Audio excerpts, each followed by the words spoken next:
अदाकार अक्षय कुमार ने ट्वीट करके जानकारी देते हुए कहा कि मैं कोरोना से मुतासिर हो गया हूं, इस वजह से मैं कॉन्स 2022 में शिरकत नहीं कर सकूंगा।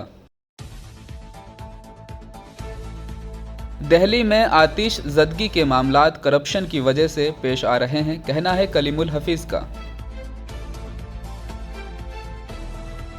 त्रिपुरा के वजीर आला बिप्लब देब ने अपने ओहदे से इस्तीफा दे दिया है। जुमा को उन्होंने वजीर दाखिला अमित शाह से मुलाकात की थी, जिसके बाद उन्होंने ओहदा छोड़ दिया।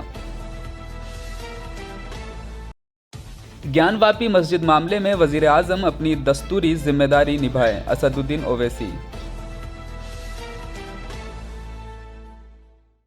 उत्तर प्रदेश मदरसा बोर्ड के सीनियर सेकेंडरी और कामिल के इम्तिहानात हफ्ता से शुरू हो गए हैं। इम्तिहान से कबल उत्तर प्रदेश मदरसा बोर्ड ने टाइम टेबल जारी किया था।